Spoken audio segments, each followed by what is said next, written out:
नमस्कार दर्शक बंधु मु भुवन शंकर आपको स्वागत जनाऊँगी आज अध्याय आपण मान समस्त को उत्कल दिवसर अनेक अनेक अभिनंदन। उत्कल जननी दिने पराधीनता फास तथा पड़ोशी मान छंदे छंदी हो रही हेले एही वीर प्रसविनी जो वीर पुत्र मान जन्म देता से संघर्ष फल 1936 मसीहा एप्रिल 1 तारिख दिन एक स्वतंत्र परिचय पाई आमर ओडिशा प्रदेश 1936 मसीहा एप्रिल 1 तारिख दिन गठन होता जो अग्रणी महापुरुष मैंने से जीवन को बाजी लगे आमको स्वतंत्रता आनी से मटीर सन्तान मैंने केबे हेले भूली पारे ना। ओडिशार वीरपुत्र उत्कल गौरव मधुसूदन दास द्वारा गठित उत्कल सम्मिलनी ओडिशा प्रदेश गठन करिबारे स्वतंत्र भूमिका निभाइथिला। से दिन उत्कल गौरव मधुसूदन दास मुखर निश्रुत अमृतवाणी थिला, उठरे उठरे उत्कल संतान उठिबुदु केते दिने पूर्व गौरव पूर्व महिमा पड़ू नाइकी तोर मने। से दिन विखंडित एवं विवर्ण उत्कल को देखि मधुबाबू आत्मा कांदी उठिथिला।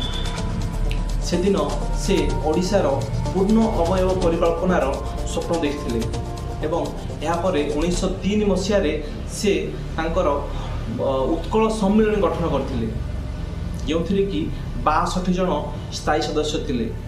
सही वीर पुत्र माने ओडिशार गठन पई एही माँ एवं माटी पई निजर जीवन को उत्सर्गीकृत करथिले। सेमानक भितर प्रमुख भूमिका ग्रहण करथिले उत्कल गौरव मधुसूदन दास, महाराजा कृष्णचंद्र गजपति, कविवर राधानाथ राय, पंडित नीलकंठ दास, उत्कलमणि गोपबंधु दास, व्यासकवि फकीर मोहन सेनापति।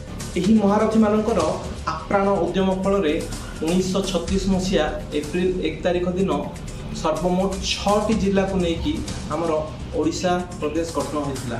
सेगुड़िक हेले गंजाम, कटक, बालेश्वर, कोरापुट एवं संबलपुर। यार राजधानी थिला कटक।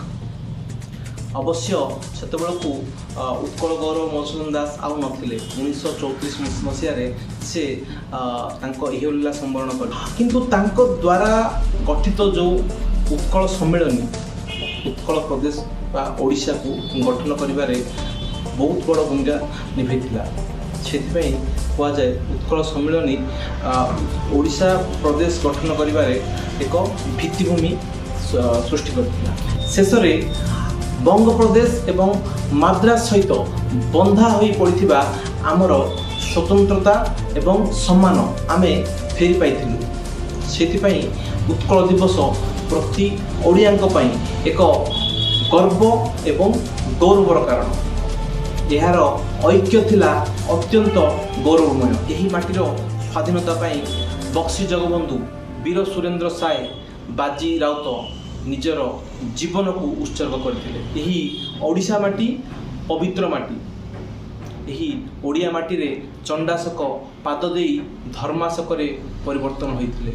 यही माटी रे से वीरपुत्र जन्म नैचंती जे दीटा देशरू भूमिपुत्र सम्मान पाइचंती एवं 3 देशर नागरिकत्व पाइचंती। सी हेले आम वीरपुत्र भूमिपुत्र बिजू पट्टनायक। यही माटीर सन्तान बड़ बड़ महाबात्या को सामना करछंती एवं विश्व दरबार रे केमिति महाबात्या को सामना कर जाए ताहार उदाहरण सृष्टि करछंती। यही ओडिशा माटी रे जन्म नहीं यही ओडिशा को सुशासन करछंती एवं 20 वर्ष होला ओडिशा को उन्नति पथरे आगे नौचंती आम मुख्यमंत्री नवीन पट्टनायक।